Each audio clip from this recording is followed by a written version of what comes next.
하나님 말씀은 구약 성경 잠언 21장 12절 13절 말씀입니다. 함께 읽겠습니다. 의로우신 자는 악인의 집을 감찰하시고 악인을 환난에 던지시느니라. 귀를 막고 가난한 자가 부르짖는 소리를 듣지 아니하면 자기가 부르짖을 때에도 들을 자가 없으리라. 아멘. 신자의 수고와 영광이라는 제목으로 본문의 말씀으로 설교하고자 합니다. 지금 우리말 성경은 12절에 의로운 자, 이것을 의로우신 자, 존댓말로 번역함으로써 이제 하나님을 의미하는 것으로 이렇게 의역하고 있습니다. 그런데 하나님께는 이런 표현을 쓰지 않고 여기서 그대로 직역을 하면 이 의로우신 자가 이것이 주어이기보다는 목적어로 해석해야 본문의 뜻이 맞기 때문에 그래서 여기서 의로우신 자를 의로운 자, 차티크, 의로운이라고 하는 이 형용사를 한수 명사로서 의로운 자라고 의로우신 자 해서 하나님을 나타내는 것으로 표현하는 것은 적절하지 않다고 여겨집니다. 그래서 이 의로운 자는 악인의 집을 해서 여기에 악인의 집을 해서 악인의 집을 목적어로 처리하고 있습니다만 여기에 을에 해당하는 이 조사가 어디에 속한 또는 어디를 위한이라고 하는 의미를 가진 전치사이기 때문에 여기서 의로운 자는 악인 라샤, 사악한 자죠. 범죄한 자 또는 사악한 자. 그래서 사악한 자의 집에 속한 의로운 자. 이렇게 번역을 했습니다. 그래서 사악한 자의 집에 속한 의로운 자를, 의로운 자가 목적어인 거예요. 그 다음에 감찰하시고 라고 이렇게 번역이 되어 있습니다. 그래서 여기서 감찰하다가 바로 앞에 11절에서 나왔던 샤칼, 11절에 샤칼입니다. 그래서 위에 지혜로운 자가 교훈을 받으면 이렇게 되어 있지 않습니까? 그래서 교훈을 받으면이라고 번역한 샤칼, 이게 지혜롭다라는 뜻이라고 했습니다. 지혜롭다. 근데 이게 이제 학함과 비교했을 때 학함이라고 하는 것과 샤칼, 그래서 이 샤칼은 뭐 총명하게, 더 뭐하게 이런 식으로 이제 번역을 했지 않습니까? 그래서 여기도 마찬가지로 총명하다로 번역을 하는 거예요. 그런데 여기 히필령 사역형입니다. 그러니까 뭐하게 하다. 그래서 총명하게 하는 것 이렇게 됩니다. 총명하게 하는 것. 그래서 목적어 의로운 자를 목적어로 본 겁니다. 그래서 사악한 자의 집에 속한 의로운 자를 총명하게 하는 것은, 그러니까 이거는 11절에서 지혜로운 자를 총명하게 하면 지식을 얻을 것이라고 했지 않습니까? 그러니까 같은 문장 구조를 가집니다. 12절도. 그래서 12절에서는 누구를 총명하게 하는 거예요? 의로운 자를 총명하게 하는 겁니다. 그런데 의로운 자가 어디에 있는 의로운 자예요? 사악한 자의 집에 있는, 집에 속한 의로운 자라고 한 겁니다. 그렇게 총명하게 하는 것은, 사악한 자의 집에 속한 의로운 자를 총명하게 하는 것은, 그 다음에 악인을 환난에서 던지시느니라. 여기도 던지다라고 번역한 이 단어는 이제 살라프는 비틀다라는 뜻이에요. 비틀다. 그래서 여기는 이제 악인을 환난에 던진다. 그러니까 이제 악인을 고통 속에, 고난 속에 던진다라는 거죠. 근데 우리말 성경은 그래서 이렇게 악인의 집을 이렇게 살펴가지고 그래서 악한 짓을 하면은 벌을 준다, 뭐 이런 의미 아니겠습니까? 근데 여러분, 우리들이 살아가는 세상과 인생을 돌아보라고요. 만약에 이 지금 12절의 번역대로 번역을 있는 그대로 우리가 받으면 어떻게 됩니까? 이 세상에서 환난에 던져진 자들은 다 어떤 자들이에요? 악인이 되는 거예요. 또 이런 환난을 겪지 않는 사람들은 어떤 사람들이 되는 거예요? 의로운 자가 되는 거예요. 그러니까 전혀 이것은 실제와 맞지도 않고 그리고 성경의 가르침과도 맞지 않습니다. 하나님이 이 세상을 살아가시는 동안 인생에게 행하시는 것은 심판이 아니라 뭡니까? 오래 참으심이에요. 오래 참으심이라고요. 그래서 이렇게 악인의 집을 이렇게 감찰하셨다가 잘못하면 즉시 환난을 주시는 하나님이다? 천만에요. 성경은 그렇게 얘기하지 않습니다. 모르는 척 그냥 오랫동안 참고 기다려 주십니다. 왜요? 회개하고 돌이켜 구원에 이르기를 원하시기 때문이죠. 그러니까 12절에 번역되어진 이 내용은 성경의 하나님의 구원의 방식, 또 하나님의 성품에도 적합하지 않고 실제로 우리들의 삶에 적용해도 전혀 적실성이 없는 번역이다 이 말이에요. 그러면 하반절은 뭐다? 사악한 자들을 똑같이 라샤입니다. 앞에 악인 이렇게 번역되어 있는 이 둘 다 라샤이기 때문에 사악한 자들을 비트는 거예요. 근데 뭐에 대해서 비트느냐? 그 악에 대하여 환란이라고 번역한 단어가 라이거든요. 라는 환란, 괴로움, 고통, 재난, 여러 가지 부정적인 의미를 갖고 있는 겁니다. 그래서 이거를 그대로 직역하면 악이 되는데 여기에 정관사가 붙었어요.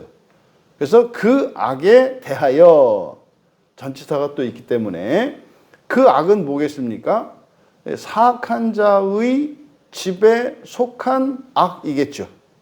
그래서 다시 한번 앞에서부터 사역한 것을 불러드리면 사악한 자의 집에 속한 의로운 자를 총명하게 하는 것은 사악한 자들을 그 악에 대하여 비트는 것이다. 이렇게 됩니다. 그러니까 여러분, 여기서 우리가 얻을 수 있는 교훈 첫 번째는 바로 사악한 자의 집에도 의로운 자가 있다는 거죠. 그 집이 사악한 집이라고 해서 거기에 있는 모든 사람들이 사악한 자가 아니라 다시 말해서 범죄자의 속을에도 범죄를 행하지 않는 의로운 자 한 사람이 있을 수 있다는 거죠. 여러분, 그 대표적인 것이 성경에서 나오는 의로운 자의 그런 대표적인 모델들 아니겠습니까? 노아가 그랬고 말이죠. 또 언약의 백성 이외의 다른 민족에서는 욥이 그랬고 말이죠. 또 하나님께서 그렇게 기쁘시게 여기셨던 다윗이 그랬고요. 그런 겁니다. 그 어두운 시대에도 꺼지지 않는 등불과 같은 의로운 자들이 있어요. 그래서 그 한 사람들을 통해서 온 민족을 구원하시지 않습니까? 그러니까 바로 사악한 자의 집에 속한 의로운 자를 총명하게 하는 것, 이게 사실은 하나님께서 구원하시는 방식이에요. 한 나라와 민족 가운데 의로운 자 한 사람만 있어도 하나님이 그 한 사람으로 인하여 그 민족을 참아주시고 구원하시잖아요. 소돔과 고모라를 멸망하실 때 아브라함의 기도를 들으시고 그때 말입니다. 그 안에요. 정말 10사람만 있어도 그것은 사실은 아브라함이 그렇게 요구한 것입니다만 한 사람만 있더라도 기회를 주시는 것이 하나님이시지 않습니까? 그러니까 그 이야기를 하는 거죠. 그래서 사악한 자의 집이라 할지라도 거기에는 누가 있다? 의로운 자가 있다라는 사실입니다. 그러면 11절에서는 지혜로운 자를 총명하게 하면 그 지혜로운 자가 지식을 얻을 거라고 했지 않습니까? 그러니까 지금 12절은요. 바로 사악한 자의 집에 속한 의로운 자를 총명하게 하면 마찬가지겠죠. 그도 지식을 얻을 것 아니겠습니까? 마찬가지로 총명하게 하면 그것으로 지식을 얻는단 말이에요. 그러면요. 하반절에 있는 내용이 결과가 되는 거죠. 사악한 자들을 악에 대하여 비튼다. 그럼 보십시오. 이제 총명하게 된 그 의로운 자가 사악한 집에 속한 그 의로운 자가 이제 총명하게 함으로써 지식을 얻었지 않습니까? 그러면 그 지식으로 어떻게 해요? 그 사악한 자의 집에 속한 그 가족들에게 또는 그 공동체의 일원들에게 뭘 하겠어요? 그 지식을 전하지 않겠습니까? 그러면 그 지식은 어떤 역할을 해요? 그 사악한 집의 악에 대해서 악을 비트는 게 된다고요. 그러니까요, 말하자면 뭐 이렇게 동굴 속에서 사는 이 도적대가 있었는데 말이죠. 그 안에서 나서 그 안에서 그냥 살던 사람들 중에 특별히 좀 양심이 깨어 있어서 말이죠. 거기서 뭐 훔치고 이렇게 하는 일이 영 탐탁치 않고 말이죠. 뭐 그랬던 한 사람에게 이제 도덕적인 도덕이 가르쳐지고 뭐 이렇게 양심이 이제 회복되었을 때, 이게 사람들이 우리가 아무리 배가 고프다 그래서 양민들의 재산을 약탈하는 이것은 오히려 굶어 죽는 것만도 못한 것이구나를 깨닫게 되지 않습니까? 그러면은 그렇게 이렇게 회심하게 된 그 한 사람이 어떻게 하게 돼요? 그 도적 소굴 안에서 이거는 맞지 않다라고 하면서 주변 사람들을 설득하고 하는 일들이 일어나지 않겠습니까? 이게 뭡니까? 사실은 이 세상에 빛의 역할을 감당하는 교회와 신자에 대한 이야기이지 않습니까? 그러니까요. 그러면 그런 신자는 어떻게 해요? 세상을 거슬러 오른단 말이에요. 그러니까 그 도적 소굴에 살던 그 한 의로운 자가 정말 예수 성령으로 말미암아서 그의 양심에 진리의 빛이 조명이 되게 되면 그것으로 어떻게 해요? 그 어두움을 밝히는 빛의 역할을 감당한다고요. 그러면 그가 하는 일이 뭡니까? 이제 사악한 자들을 비틀게 돼요. 비튼다는 게 뭡니까? 그들에게 있어서는 번거로운 일이 생겼고 불편한 일이 생겼죠. 왜요? 그거 나쁘다고 반대하는 일이 생겼으니까 말이에요. 예전에는 만장일치로 그냥 오늘은 저 김대감 집으로 창고를 털러 간다. 그러면 모두가 그냥 환호를 지르고 그냥 만장일치로 갔는데 이제는 하나가 떡 손을 들고 가로막는 거 아닙니까? 이제 더 이상은 도둑질하는 것은 안 됩니다. 이걸 뭐라 그랬어요? 사악한 자들을 비튼다 그랬어요. 근데 이 비튼다라고 하는 게 뭡니까? 그들은 선이라 생각하는 도둑질이 악한 것임을 알고 그것을 반대하기 때문에 그들에게는 그게 악으로 느껴지지만 사실은 그게 선이죠. 이거를 지금 12절에서 말한 겁니다. 그러니까 한 명의 그리스도인이 이 민족의 악을 깨닫고 거기에서 구원하시려는 하나님의 뜻을 깨달아 구원의 복음을 전하려고 할 때 이렇게 그들을 비트는 게 된다고요. 이게 지금 12절에 있는 내용입니다.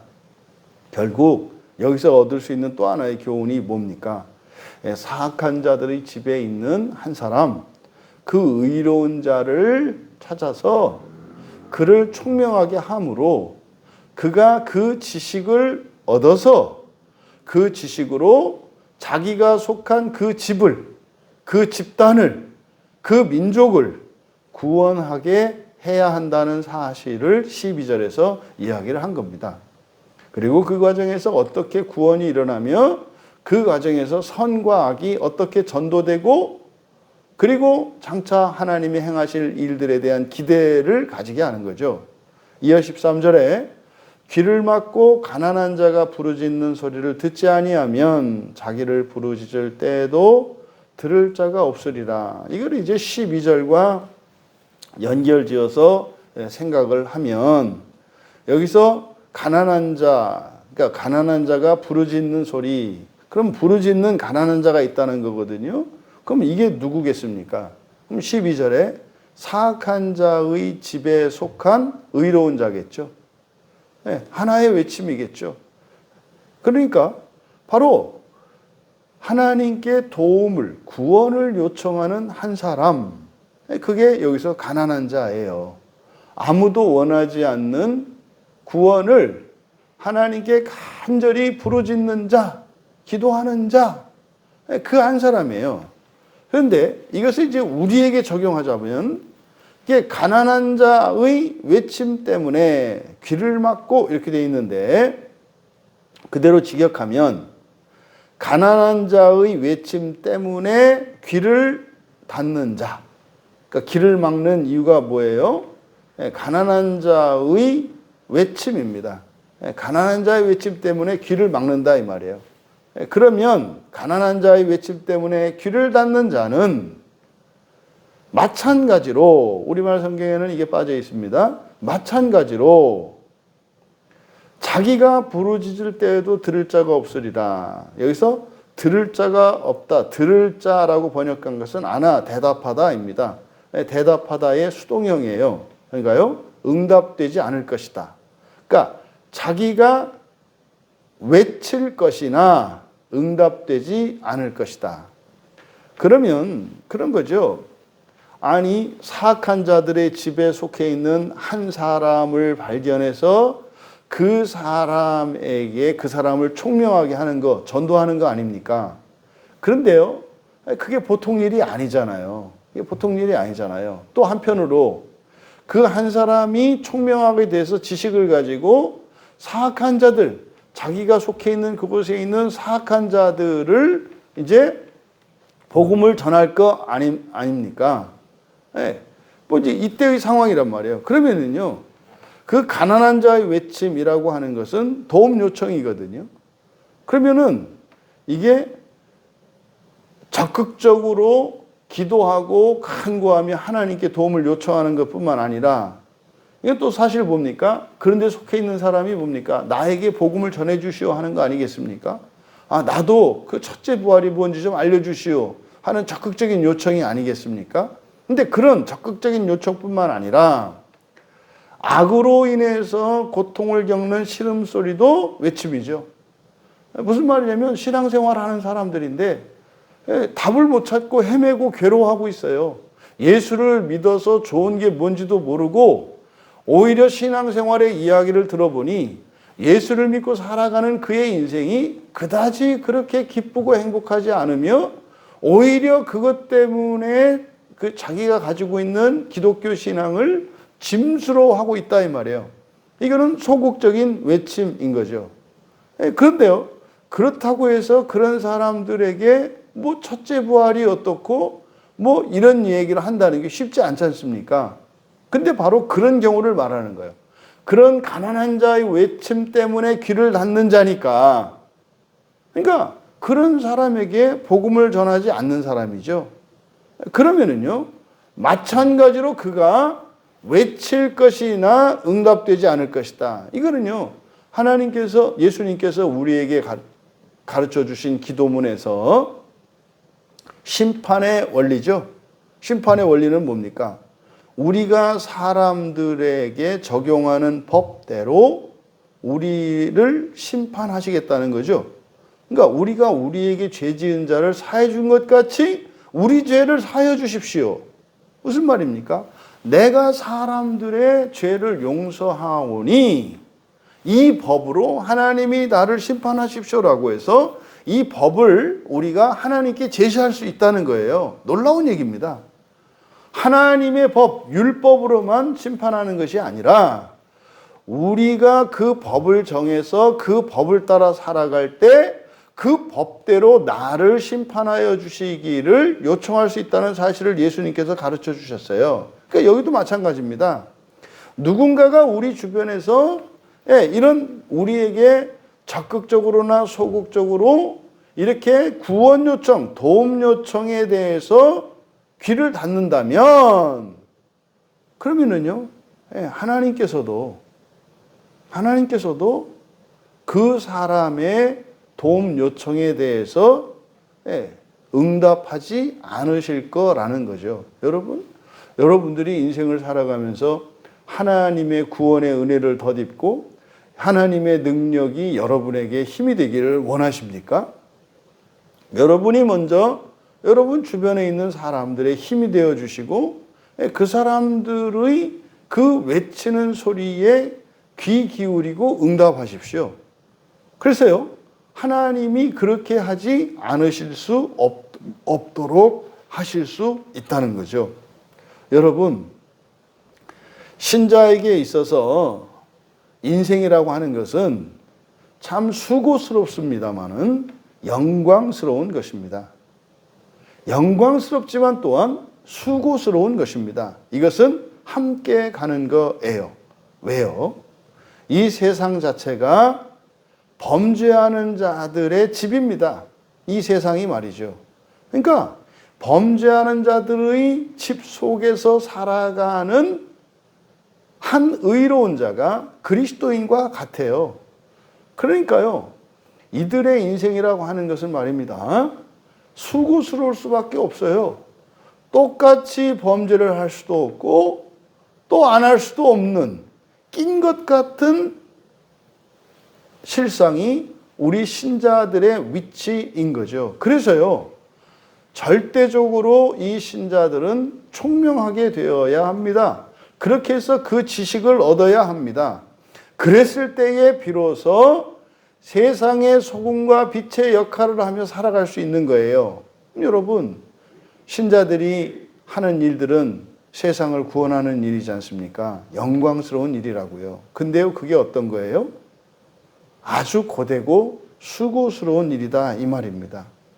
하지만 여러분, 그것은 참으로 행복한 인생이고 만족스러운 인생이며 참으로 후회 없는 인생인 것을 기억하시기 바랍니다.